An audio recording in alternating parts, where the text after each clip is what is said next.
What's going down? What's going on? Bloodbath in the building. Yeah.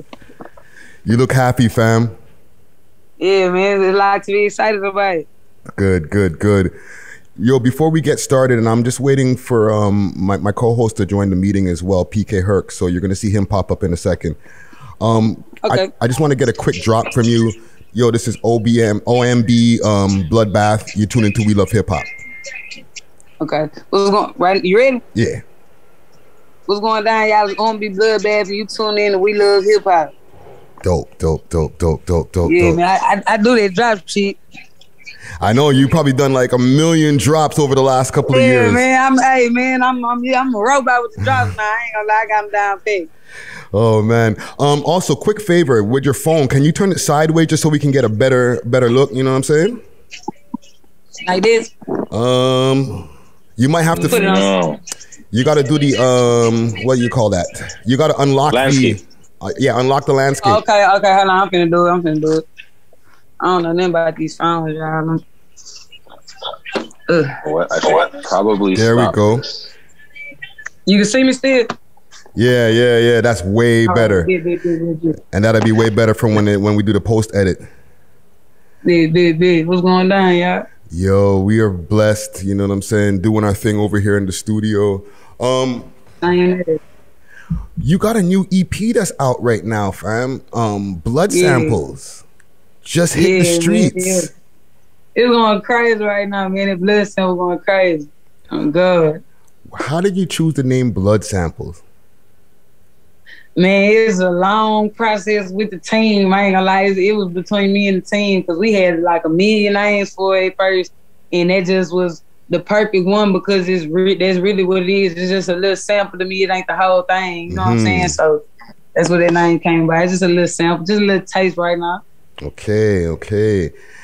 I hear a lot of marching band influence going on in your music. Why is that?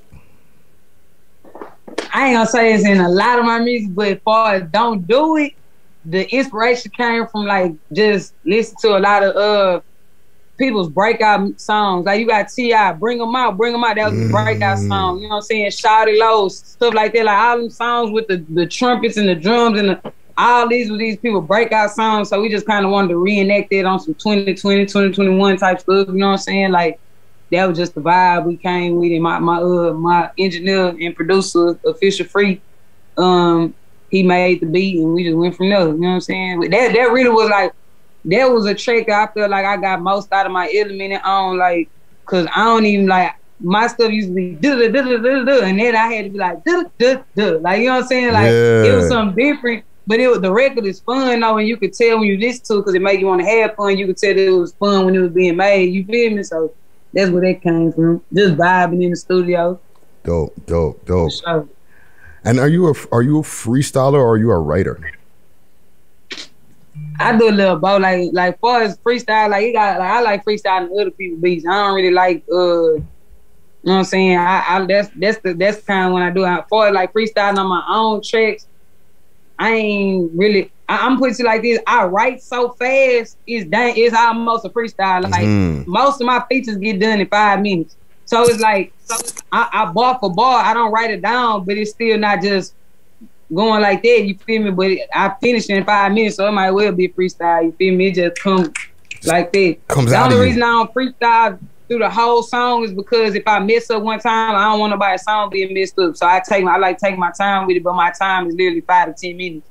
Dope. PK Herc, you got any questions before I shoot? No, go ahead. I'll jump in a minute. Herc, what's going down? Hello. How are you? What's the word? You know how it go down here in Toronto. It's just a little hot and sticky, but it's all right. I don't know how it go. I need to find out though. Oh, that's right. You don't. I apologize. I need to find out. Yeah, but it'd be. I think you would fit in here in Toronto. Yeah, man. I'm looking forward to the day I can come out there. Yeah. Have you been? And we've been asking this to a lot of American artists that we've been talking to. How tapped in are you with what's going on up here, like the artists and stuff like that? Are you listening to a couple? For us to run to my mom, like, I don't know nobody but Drake, Tory Lanez, and Justin Bieber. Like, I ain't gonna even lie to y'all, but that's the reason why I needed to tap in. Like, I ain't the type of person be going on the gram looking people up. Like, I like to come places and see what's going on. Like, if I come out there, y'all gotta take me to the hood. Like, don't take me nowhere nice, fancy. Take me to the hood. Let me know what's going on. Yeah. So when y'all come out here, I'm taking y'all ass right to the hood. We not going to Del Frisco's, none of that. We going to the Blue Store. You feel me? Yes, the Blue Store. And you got to take us talk about that in a prior video. Yeah. And you got to take us for that fire. You can't take us for no Reggie, fam. We got to take us for that fire. We're the world's most smoked out podcast. I'm Blue Store, baby. Blue Store, baby. Okay. Yeah, I'm gonna take y'all to that Blue Store, man. Okay. And like I said, no Reggie. You gotta guess that fire. Yeah. I gas. Want that gas. Want that loud pack. Yeah. And you're repping Third Ward, right? Like, we've been hearing about Third Ward through rap songs from back in the days. You know what I'm saying? Yeah, nah, for sure. DJ Screw, Big Mo album, they used to rap right the trace.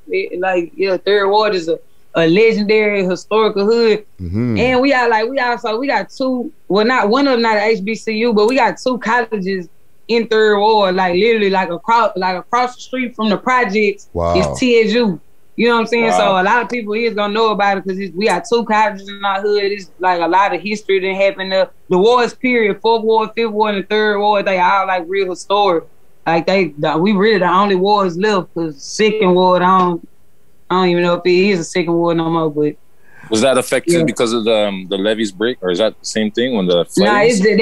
Nah, that's most of the gentrification, bro. Like, people not owning shit, getting moved out of their shit. You know what I'm saying? That's what most of it come from. Like, you know what I'm saying? And, like, with me, I got a bittersweet love for gentrification because it's like, all right, say with a park, it's a park called Emancipation in my hood. You know what I'm saying? Like, they tore the old park down, the park that we got a million memories at, and rebuilt it. But it looks beautiful. So, like, how can you really be mad at that? You know what I'm saying? Like, why wouldn't we want our kids playing that some nice shit? Like, you feel me? Like, but let them build memories there.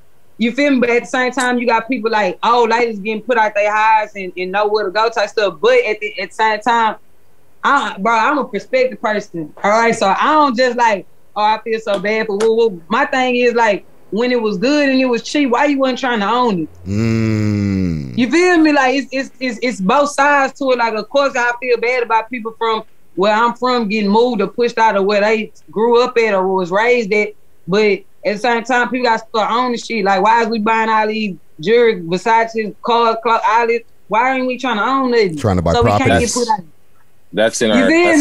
That's mental. That's us being brainwashed to buy these things. And that's what we need to establish success. Like, exactly, bro. So it's like I see so many people be like, man, save the hood, and man, he kicking us out but what are y'all doing? Yeah. What y'all doing to keep that motherfucker? Like, you feel me? So it's like I said, it's bittersweet, bro. That shit. I can feel you with the gentrification thing. It is bittersweet because where I live in the city, there's literally, it's like, I call it the nothing. I don't know if you're familiar with the Never Ending Story, but that's how I refer to gentrification, as the nothing. So it's basically, it just comes when nothing is there, and then they just build, and then everyone flocks, and now the money's gone up. So right now in my neighborhood, that's what's happening. It's literally across the street from each other. Where I live, the area is called Parkdale. Yeah. The area that they're gentrifying to make new is called Liberty Village, and it's literally across the street. They trying to call 3rd Ward Midtown now. See, it's been 3rd Ward. I'm like, see, right now, you got Caucasian ladies jogging down the street, walking their dogs, and there's nothing wrong with that. You know what I'm saying? It's just nothing at all. Growing up, we used to seeing dope fiends and shit like that, but that's why I say it's bittersweet, because why do I want my kids walking outside seeing some dope fiends, pissing on the ground, or passed out drunk? So it's like what we used to, we can't just hold on to that. You know what I'm saying? Like, sometimes it really do be time for a change, but it only be time for a change if our people is still like, I'm saying, invited a little bit. You feel me? Like, don't just take all our shit and push us out. But it's on us too to start wanting to own some shit. So we don't even got that choice to be able to get pushed out our shit. You know what I'm saying? Facts. But that's 100%. That's 100%. Nigga, we'll be talking about an hour about this. 100%. Sure. That's 100%. Shit real, man. That shit real. So let's go back before, like, as far as like with the 3rd Ward life and the Houston life, before the rapping and stuff like that. What was life like for you growing up and stuff before you got into this music shit? I've been I been rapping since I was 9 years old. Like this, literally, like this my life. Like on God, like you see these little tattoos. You see how they met these little transformers. Like I seen that transformer tattoo. Look, I'm finna give y'all some history. Ain't nobody got this, so y'all getting y'all exclusive. With these tattoos right here, I got these tattoos when I was 13, and when everybody used to school, be like, man, how you gonna get a job like that? I be like, bro, I'm not getting a job. I'm gonna be a rapper. Like that was always on my mind. Like, wow. I remember the first time I seen the Juvenile Back That Ass Up video, I knew that's what I want to do. I said I want to be just like the niggas, and ever since then, I was always dedicated to that. So like, I done got in the shit in the streets, and you know what I'm saying? Like, I never had a job, bro. Like, I never worked for nobody. Like, and I ain't saying it's a bad thing to work for nobody. I just stuck to what I wanted. Your mentality and what. I didn't stop it. Exactly. I didn't stop until I got that motherfucker. So, like, it was no life before rap. I always wanted to do it. It's just shit, you know, like, I had lived a normal life from a motherfucker standing in the hood, like, come from the projects, you know what I'm saying? Your mama got working in a job or two, struggling, you know what I'm saying? Daddy not around. Like, my daddy was addicted to crack, you feel me? Like, damn near my whole life. He literally cleaned up when I was, like, 20 or something, like, you know what I'm saying? So, it's like... Thank God he's done that. Wait, I'm talking cleaned up, got a new wife, he got a newborn baby, all type of shit. Like, he doing good for himself, so I don't hold it against him, but he know what's up. Like, that's a part of my story. Yeah, for sure, 100%, 100%. You feel me? That's a part of my, I don't never down him. That shit a part of my story, though, but yeah, I had a real rough, you know what I'm saying, childhood, but that music shit, like, that always been my focus. They ain't never, you know what I'm saying, what I was going through, I ain't never stopped. I sort of God, even when I used to, like, when I had to do a little time in jail, I did like 2 years TC. The whole time in my mind, I was like, bro, just do your time because it's a part of your story. Like, you know what I'm saying? From getting shot to going to jail to anything, like even the cases I got going on right now, bro, all this shit is a part of my story. It's all gonna make sense later. You know what I'm saying? So, and even like with you got it. What I was gonna talk about if I ain't never been through nothing. You know what I'm saying? This is facts. Real. And even with your mom, you mentioned, right? She sang with Mary J. Blige. I did songs with Mary J. Blige, my nigga. Hey. My mom was she was supposed to be signing Bad Boy or whatever. Some like I was thought about it, but I wasn't doing music and shit then. I was just like I used to watch her. You know what I'm saying? She was staying in New York and I was staying in Houston. She'd come back and play me a CD and I listen to it to that bitch the whole time she be gone. Like I was just obsessed with her as a musician. Like, you know, like it's so crazy. I know her song she don't even remember the motherfuckers. Like, you know what I'm saying? But around that time, 9/11 was happening and stuff, you know what I'm saying? She was a young woman by herself in a whole nother state, so she moved back home, you know what I'm saying? And like, it's kind of like, I kind of took that torch and just trying to keep that shit alive, you know what I'm saying? Like, not like she vicariously like living through me and all shit like that, cause you know what I'm saying? But it's just like, I watched her love it so much that I ended up getting a love for it and I wanted to, you know what I'm saying? So is your mom still making music? It's so crazy. She might be on the album. That's what I was just about to say. Like, yo, with that type of lineage and that background, I you should have some of them samples. I don't know if y'all hip to Killer Cat Wayne, but every interview I have, I let people know that's my favorite artist. He a big homie from Third Ward. Okay. Me, Wayne, and my mama got a song. It might be on the album. That's all I'm saying. Okay, nice. Because that's a question I was gonna lead into. As an artist, do you prefer to do collabs with people, or you just rather do the music by yourself? Like, you know what I'm saying? I do whatever the vibe is. Like, I ain't gonna lie, like I done been around so many rap niggas and like in the studio, and I'm not pressing niggas for no songs. Like, it gotta be some genuine. I fuck with you. Let's do something. Like, even if we do fuck with each other, like it's a rapper named Stunner Bam from my city. Bro, me and this man literally been knowing each other our whole life. Like, you know what I'm saying? He been got on the radio, I done been on the radio. We both got our own shit going on. We never did a song together. And it ain't because we don't fuck with each other. It's just literally like we've never been in the studio at the same time. So the opportunity hasn't presented itself. You feel what I'm saying? But it's like, bro, I vibe with who vibe with me. Like, I could be in the studio and just meet a motherfucker. If I feel like your vibe good and you doing a song, you be like, hey, you wanna hop on that hoe? I'm gonna go woo woo. Like, you feel me? Like, I ain't really got no preference. Like, before when I'm doing shit for myself though, I like my studio sessions. I don't like no more than 3 people in my shit on God. Like, I'm not no person. Yeah. I want whole and party. I don't want none of this shit. No, it's work. It's work. It's work, bro. It's work. Like, you feel me? And that's how a lot of people get caught up having too much shit going on when it's time to handle business. You know what I'm saying? And then they don't have the energy or whatever it is to come with the bangers that they're supposed to be banging out because they're partying in the studio. Niggas at party in the studio, niggas drop 2 lines on the mic, come out, start talking to some hoes, get their record. Oh man, like for real, this shit crazy. Yeah. You have to have studio etiquette. Look, I also got like a publishing deal with Universal, like for writing music for people. So it's some artists that I go to the studio when I'm in LA. Right for you, feel me? Man, so this one artist, I ain't gonna say the name, like, cause we No. Ghostwriters like, are supposed to stay ghost. Yeah. No. Like this the thing, we never even did the song. I'm finna tell you why. You feel me? She come in the studio and she was like, "Yeah, I'm not really feeling it today. I think I'm gonna go get a tattoo." And I'm like, I asked the engineer, I said, bro, people really get signed and just be like, fuck this shit? Like, hell no. I went in and did like 7 songs that night, like on her studio time. Like, you feel me? Like, we end up, but look, the next day she hit me and she was like, man, you put that fire back under my ass. I came out here and got lazy and then I seen the hunger that you got and it made me get back hungry. You know what I'm saying? So, like, I don't know. Like, I just, man, I'm taking every opportunity by the neck. I'm not playing with nothing going on. I don't blame you, because like that right there, the fact that you said, yo, she wasn't feeling, I'm gonna go get a tattoo, and you said, what? That's 7 free hours of studio time for me to use. Like what? Like am I making something? Like it's people hoping and wishing they can get in the booth somewhere. Like yeah, man, you can't play out here, man. You can't get lazy with this shit. You gotta keep grinding. So what? And even with your the latest song, sorry, Friday, with your latest song on "Don't Do It," Bloodbath, I noticed a heavy military theme. Oh, with the armor trucks? Yeah, and the way you were dressed too, like combat shit. Yeah. So, is there a reason why you did that, or is just that's how you were feeling that day? I ain't gonna lie, man. Shout out to Edgar, man. My send a director for the video, man. That man could put a piece together, bro. Like that man can make a movie, bro. Like even sorry. Who did the video again? Edgar Stevens. Okay.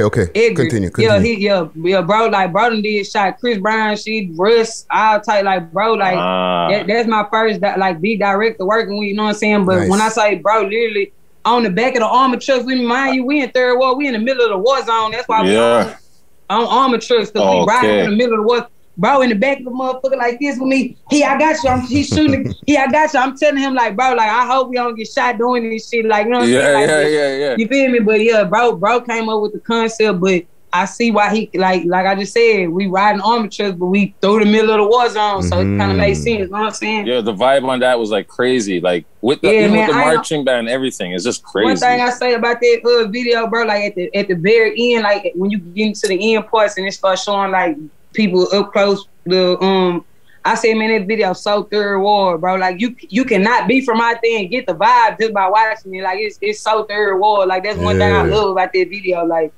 it give you a good little view of the hood. Yeah, that's blessed. There was something that you were speaking about that put my brain into a direction. The fact that you're penning stuff for other people. Has that always been something that you wanted to do, like write for other people, or is it just something that came along as you started getting into the industry? Yeah, like it's something that really came along when I got in the industry. Cause like, bro, like I make so many different like songs. Like it's like I ain't gonna say they was thinking like you can't drop some shit like this, but like I probably write some shit for Taylor Swift or somebody like some country. I could write a country song. Yeah, cause you sing too. I can hear the twang. Like you could easily. I can hear that easily. Like I'm talking about, I could write some shit like Anthony Hamilton or some shit like that, and motherfucker like, man, blood, we gotta do something with these. So that's where the writing shit came about, because it was just like, why am I making all this good music just to hold it and hope it might get on the album or something? Like, nah, let me spread, bro. I'm telling like this shit, like, you know how Drake say he in one of them songs he say, man, I lost what the little a BlackBerry with all my songs in it. Yeah. And I lose 3, 4, 5 iPhones with my songs, and I'm still gonna come with some more shit. Like this shit just flow all day long. So why not get paid on the back end for it? You feel me? Like a lot of people so obsessed with the fame and the lights, and they don't understand writers get a bag, producers get a bag. Super bag. You feel me? Like super bag. I seen somebody the other day was like, why 7th Street is still on red carpets and shit like that. Like motherfuckers don't know she is writing for a lot of these artists, bro. The dream writing for a lot. When you hear that, boom, put you to bed. The dream wrote that. When you hear that, that's this little, like motherfuckers don't know though, because they not connected to that. They don't know about that writing shit. That shit is a whole nother bag, bro. Out of all of the artists that we've interviewed on this podcast in general, I think maybe a handful of them actually write for other people, if I'm not mistaken, that actually said it in their interview. Yeah, like I do that. I license my music. Like they figured out other ways than just like YouTube and to get that bag. Yeah. And, like, yeah, man.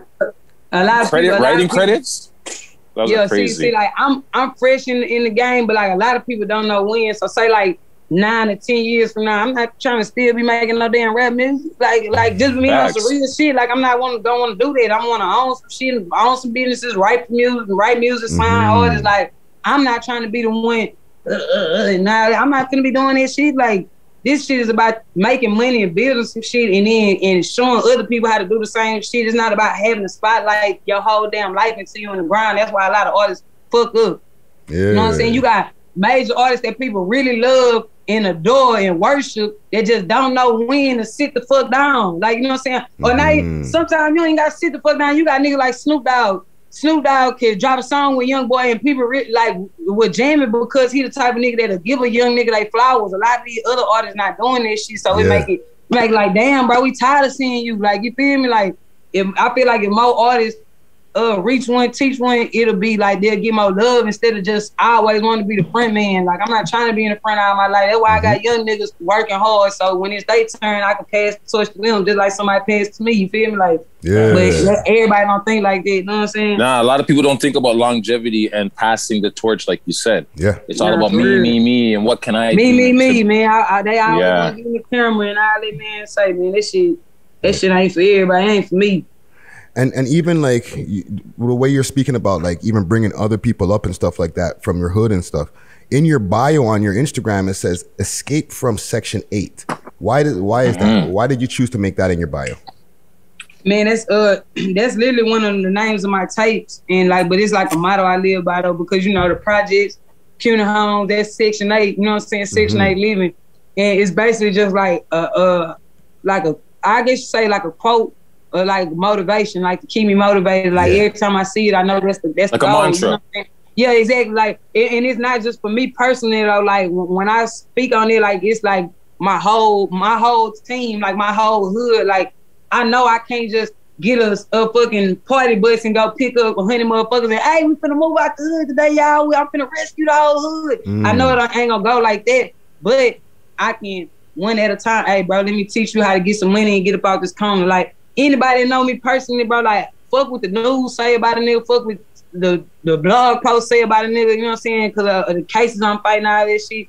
Bro, like, anybody will tell you, like, I done took so many niggas up under my wings, so many young people up under my wings, and, bro, I'm paying for studio time videos, and I'm not in their videos, I'm not on their songs, and they not signing me. They don't got no obligation to me. I just do it because I wish somebody would have did that shit for me, you know what I'm saying? So why not be that one to do it? You feel me? Be that helping hand, yeah. Exactly, bro. And I don't want shit in return for it, but it's like it's a lot of people that I see myself in that I don't want them to make same mistakes as me. So I try to show them as best as I can, and it start like that. Like, you know what I'm saying? I can't take everybody one time, but I could take them one by one and show them, hey, this ain't what it is, bro. Like, look how many niggas we got died. Look how many niggas we got doing football jersey numbers. Like, you want to be one of them? Yeah. You feel me? So it's a process, bro. Like, this shit not easy at all, but like when you passionate about it, you gotta see it through. You feel me? So like, even if I leave out the city and move somewhere, whatever, that's still gonna be my prerogative is to make sure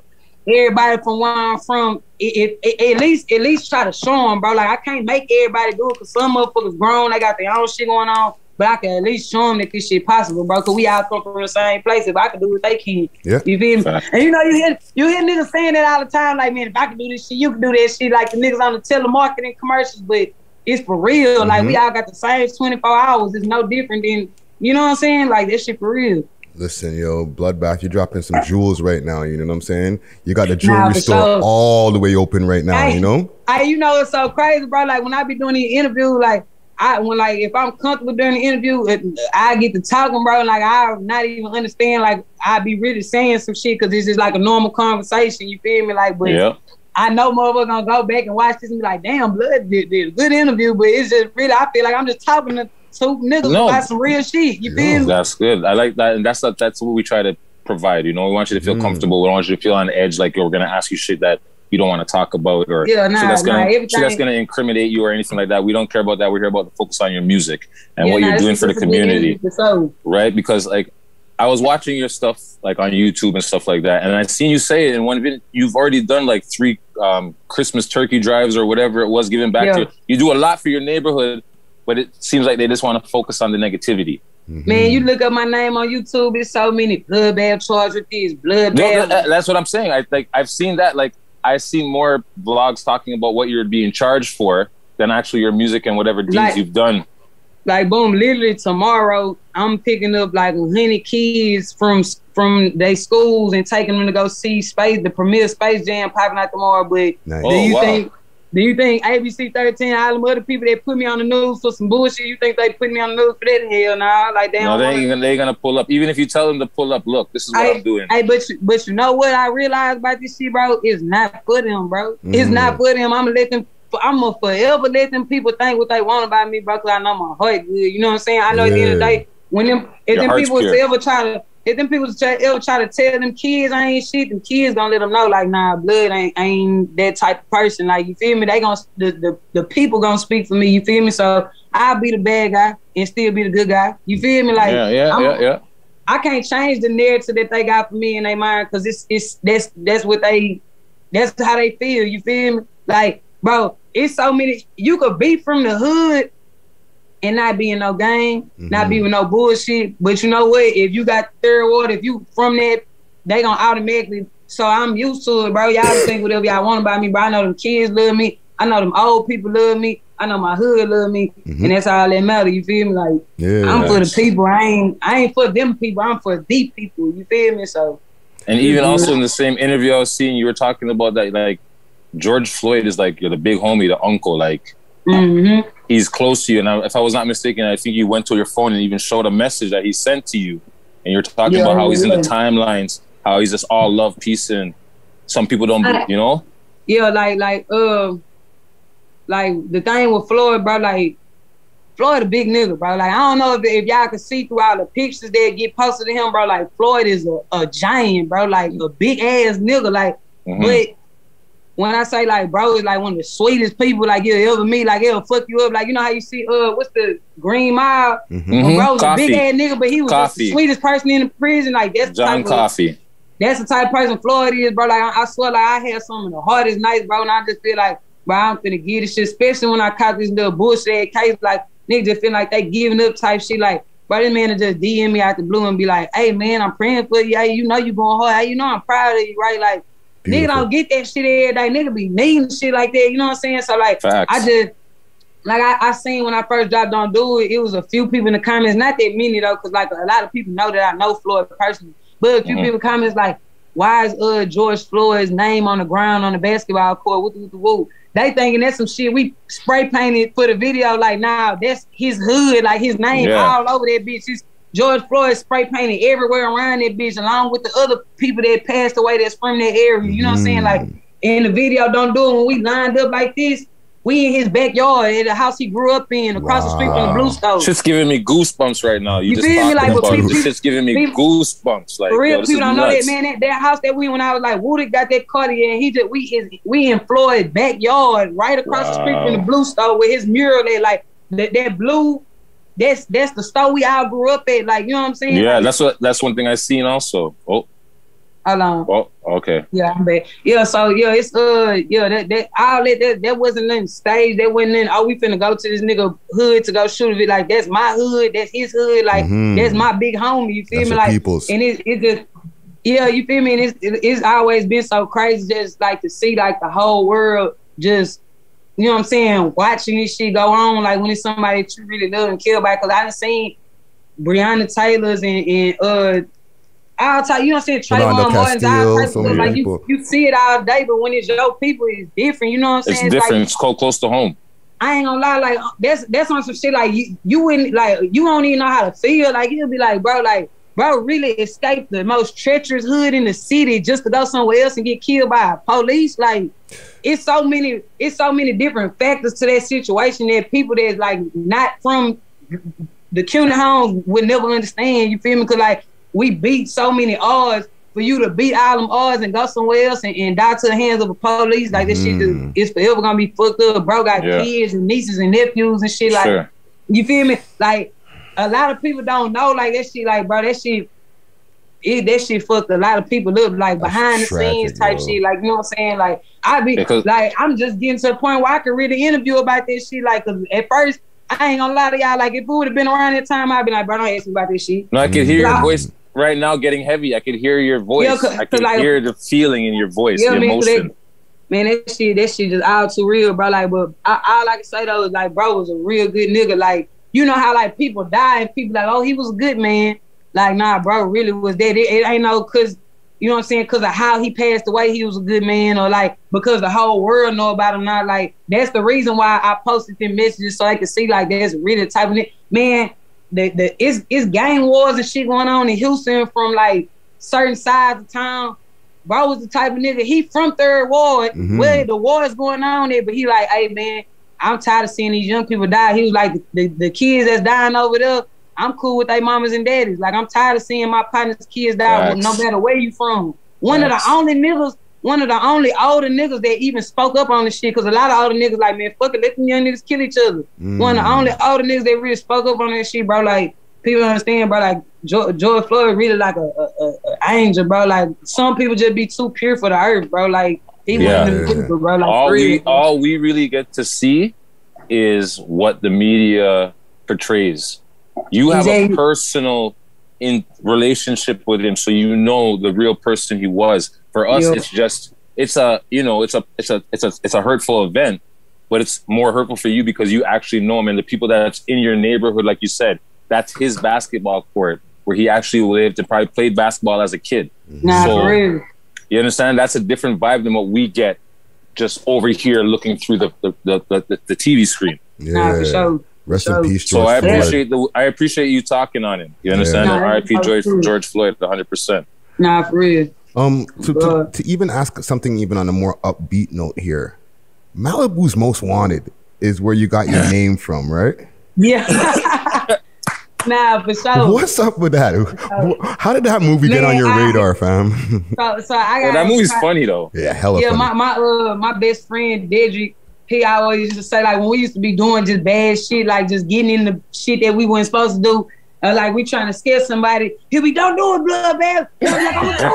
I'm gonna do it. And I used to be like, man, you motherfuckers, you're crazy. But like he used to do it so much that like it just kind of stuck with me, because like my real nickname is Alamo. Like, everybody growing up, like, if you know me since I was a kid, you gonna call me Alamo. Like, not everybody call me Blood, but like motherfuckers that know me know I go by Alamo. But I done did so much bad shit with that name. That's my street running days. I didn't want to bring that to my rap career. You know what I'm saying? Motherfucker robbing people, jugging people. I didn't want to be on that motherfucker. Oh, you Alamo? Like, you feel me? Like, so it's kind of like a rebirth, like giving me a new life. So I went and had all that bad energy on me when I'm trying to do my business. You know what I'm saying? Like, cause believe it or not, bro, people change. Like, it really took me to like step back and see, like, after I came home from jail, bro, like after doing 2 years, but I really a different person. Like, I was wild to the bitch back then. I didn't give a fuck about nothing. I didn't care about nobody.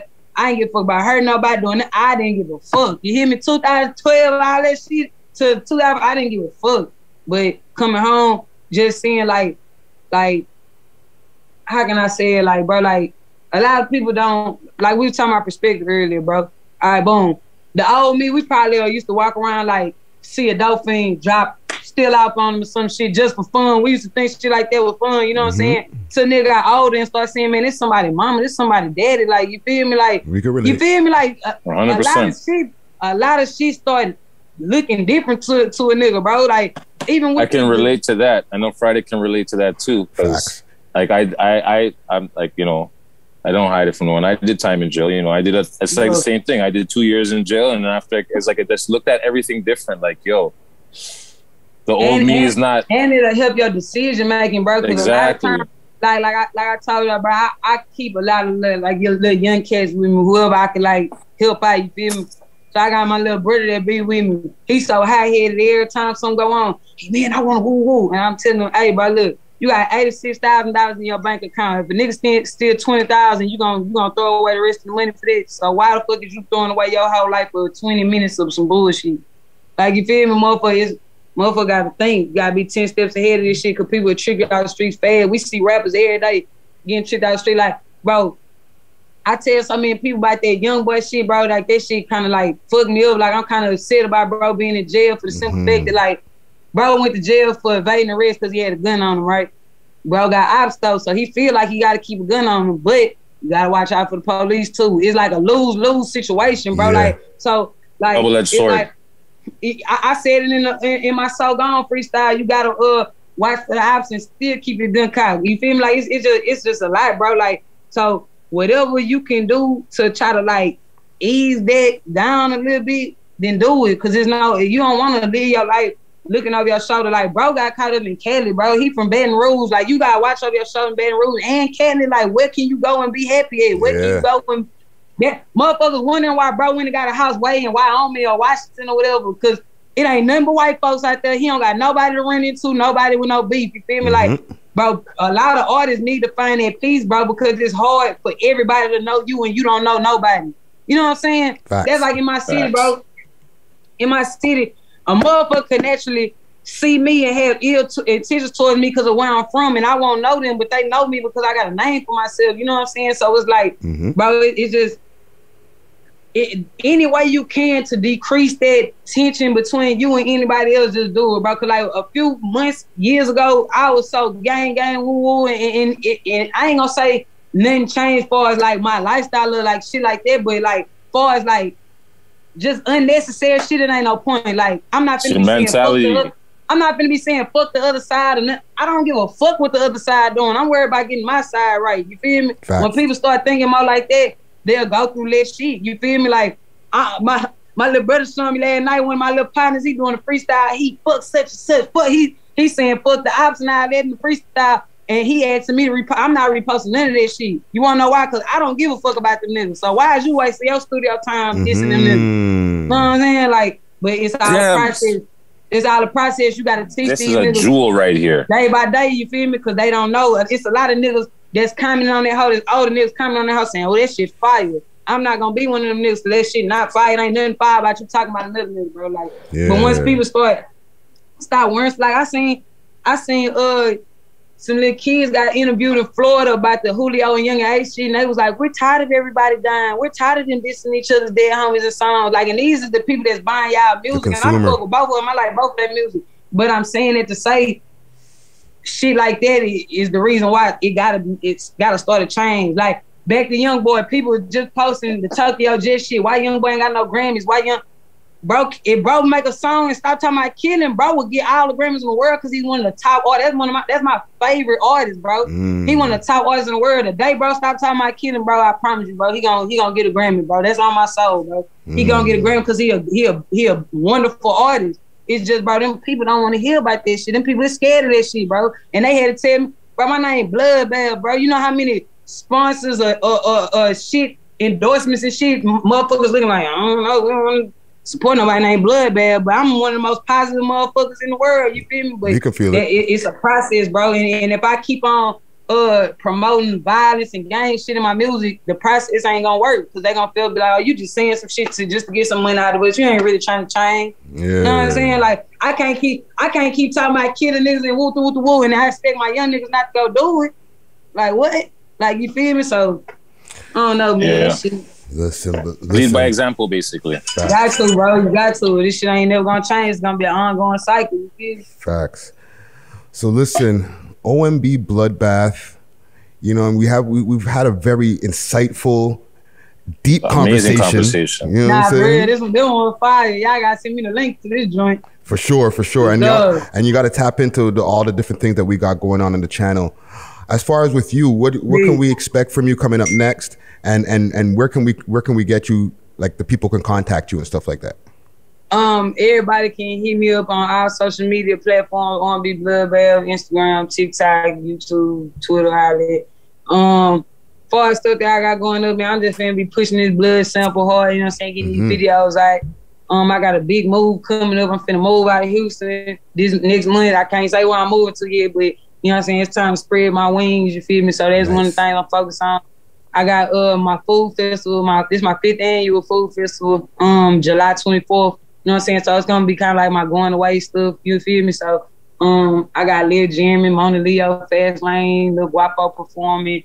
It's gonna be some nice, bro. Like nice.